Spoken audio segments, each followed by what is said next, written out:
Let's talk about shame. What is it? What's the difference between healthy shame and toxic shame? And then also, what can we do to heal it? I'm Dr. Barry, licensed psychologist, and let's hop right into these topics.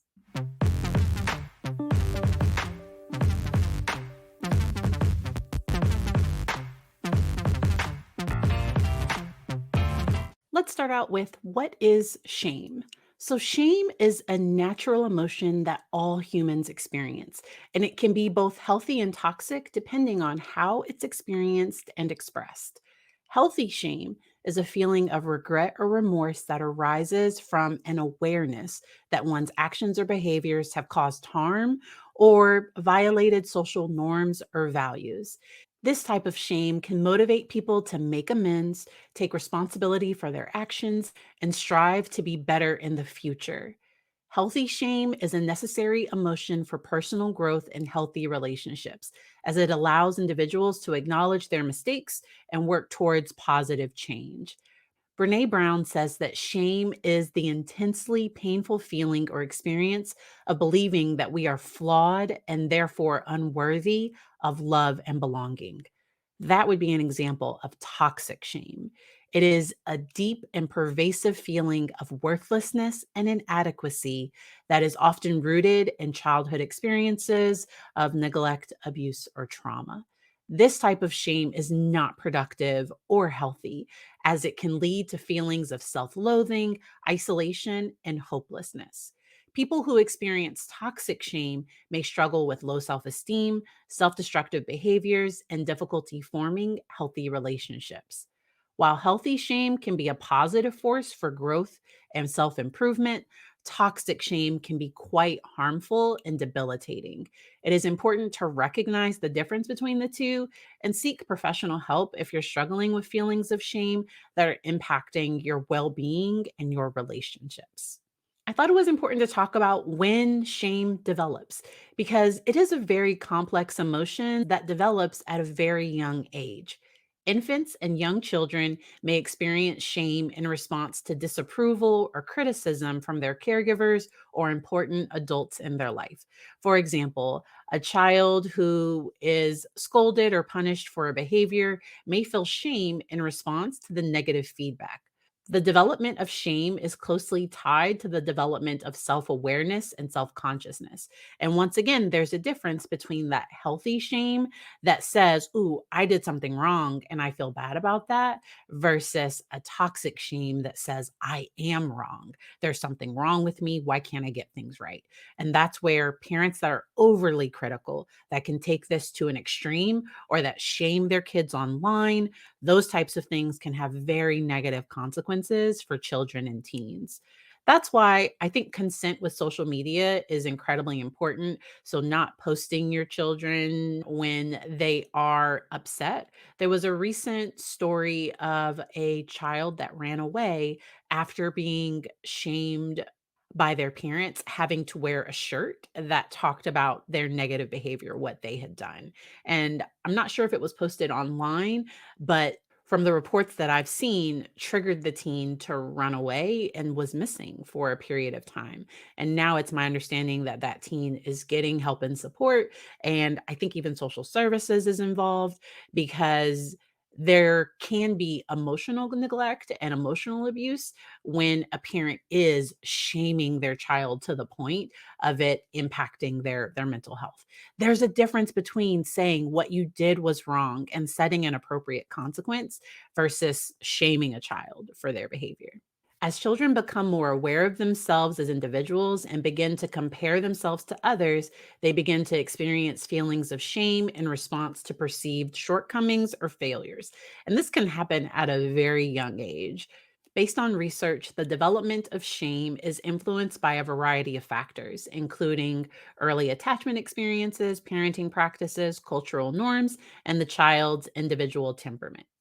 Children who experience inconsistent or harsh parenting, for example, may be more likely to develop a negative self image and experience feelings of shame. Brene Brown also talks about shame and vulnerability, and how shame drives false connection, isolation, and people lashing out, whereas vulnerability drives love and connection. So, as a parent, I want to make sure that I'm showing my child compassion, respect, and trust, that I don't withhold affection. Those things lead to shame. Judging. So, there's a difference between giving someone a consequence for their behavior and having judgment about it. And then also, disrespect and betrayal can lead to shame, which can lead to these other emotions. And when we go love and connection, that builds that subconscious belief that you're worthy of love and belonging. And that is incredibly important. I love sharing resources, and I'll make sure to link this down below. Brene Brown also talks about wholehearted living, that it's about engaging in our lives from a place of worthiness. It means cultivating the courage, compassion, and connection to wake up in the morning and think, no matter what gets done and no matter how much is left undone, I am enough. It's going to bed thinking, yes, I am imperfect and vulnerable and sometimes afraid, but that does not change the truth that I'm also brave and worthy of love and belonging. And those types of statements break shame. So there can be a lot of mom guilt, parent guilt, that people aren't doing enough, that they're not achieving these things. My next video is going to be on jealousy, how it's an illusion, it's this comparison, because sometimes I can be comparing my real life to somebody else's stuff on social media, which is just a snapshot of what they want me to see and can have me devalue my own worth and my own value in my own life. And I also wanted to share this article from the Gottman Institute, How to Deal with Shame, driving home again that healthy shame guides us towards self correction, making amends, and growth, whereas toxic shame can be harmful psychologically, and it can even impact our nervous system. Toxic shame is self punishing and lingers on. Oftentimes, it uses negative self talk like, I'm such a bad person, I give up. Instead of, I did something bad, how can I fix it? Instead of being a problem solver, shame has this way of driving people towards being alone, disconnected, and more likely to engage in some of those self destructive behaviors. So, how do we step out of shame? So, first, we're going to start with building an inner feeling of safety. And often, this is done in therapy with some safe person, because being able to do this process, it can be difficult if your inner critic, if how you think about yourself is always very negative. Individuals with anxiety tend to be a little bit more critical of themselves in general. And the article goes on to say, instead of being shame, shame becomes something external that you picked up and now you're choosing to let go of. Because sometimes we've picked up things along the way, certain patterns, certain beliefs about ourselves and others that are based on our history. And if our history has some of those adverse childhood experiences, we might have picked up survival mechanisms that got us through that moment, but it's not serving me in my life now.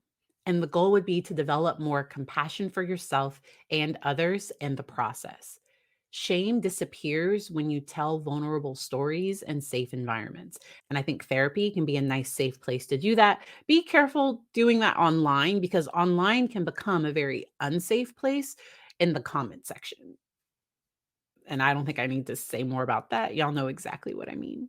We want to build distress tolerance. And this goes back to dialectical behavior therapy, because it's that ability to tolerate uncomfortable emotions and uncomfortable thoughts that arise when we choose to express our shame. We free ourselves from shame by sharing it and processing it. And that can be very hard to do, even with safe and supportive people. When we're emotionally dysregulated, it's very difficult to be rational. And so we have our emotional brain and our thinking brain.